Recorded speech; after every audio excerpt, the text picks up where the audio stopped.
In this video, we explore an objection from atheists that religion is not compatible with science. They say that religion should be judged by the scientific standards, and since not everything in religion passes the scientific test, religion must be irrational and we should abolish religion because when people have irrational beliefs, they do irrational stuff. This is an invalid argument. It is true that not everything in religion is necessarily compliant with science, but that's okay.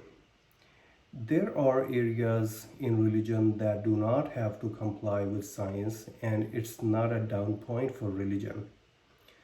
Also, anything that does not pass the scientific test is not necessarily irrational either. How is that? For something to be considered scientific, science has precise and narrow criteria. It must be proven through scientific method, etc. Science rejects anything outside of that criteria, and rightly so. But the faculties of human life, other than science, are not limited by that narrow criteria. For example, one of those faculties is literature. In literature, we use proverbs, metaphors, allegories, exaggerations, and intentional ambiguities, especially in poetry. All that is considered beautiful and eloquent speech, and it stirs certain emotions.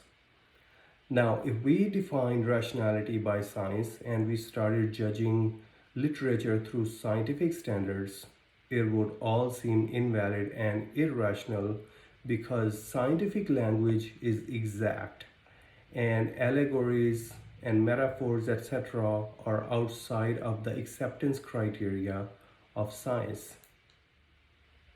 For example, imagine you're sitting outside somewhere with your beloved and you say, "Honey, I gave you my heart, but you broke it." And there is a scientist sitting there who says, "This guy is talking nonsense because heart is a piece of flesh in the body which pumps blood. And if he took it out and gave it to you, he would not be alive talking.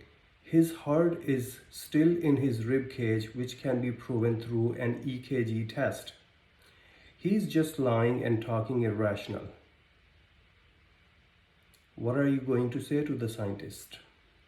Thanks, but no thanks, right? So if you impose scientific standards on literature, this is what you will get. Poetry will become nonsense and Shakespeare will look like an idiot. So should we apply scientific standards to literature? I don't think so. Thanks, but no thanks. Now let's talk about religion. Religion relies heavily on metaphors and allegories. Religious text is also ambiguous, which can be interpreted in many ways, and this gives believers flexibility to interpret it according to the changing realities of time. Literal interpretation of religious text creates extremism, whereas science is literal and exact. Therefore, imposing science on religion is a bad idea, just like imposing religion on science is a bad idea. Science gives us knowledge about the physical world, whereas religion helps us fulfill our spiritual needs by connecting us to God. Both religion and science have their domains, and they can both operate separately within their own domains. There can never be a conflict between the true religion and provable science. If there seems to be one, it would be because of a human error. Maybe scientific data is not being interpreted correctly or it is not complete. And more research is needed because sometimes established scientific views turn out to be wrong and they change with new observations and better research over time.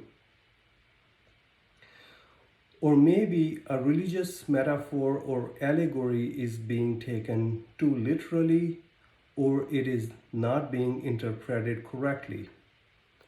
Or maybe that religion itself or some elements of it are man made.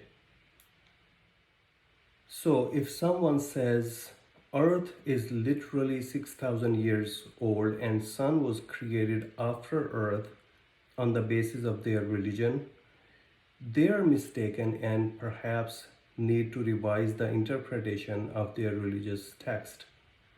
But if it is meant literally, then they need to consider another religion because remember, not all religions are true and not everything all religions say is defendable. Religion should not contradict a provable scientific fact, and anybody rejecting a provable scientific fact based on religion is doing religion a disservice. The same way, there are atheists who believe science should be the guiding principle for human life.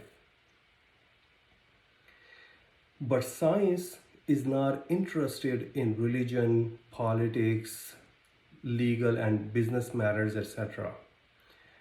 So when they try to poke science into religion and morality, they try to make science do what it is not meant for, and they do a disservice to science as well. To be honest, there is a creature though whose life aspects are 100% compliant with the principles of science. Wanna take a guess? Yeah, you guessed it. Robots. And we human beings are not robots. As for the blame of religious people doing irrational things, yes, religious people sometimes do irrational things in the name of religion. Scientists do irrational stuff too. I don't want to go into too much details on this, but one example is Thomas Edison, who used to electrocute animals in public to show his brand of DC electricity was superior to Tesla's AC current. Also, scientists are creating weapons so powerful that can wipe out the whole human race, which is completely irrational and illogical thing to do. Why would you create something which can destroy the whole race? You don't have to be religious to do irrational or bad stuff. We human beings are imperfect and we all make intentional or unintentional mistakes. This is it for today. In the next video, I will address the topic of miracles and evolution versus the story of Adam and Eve. Till then, goodbye.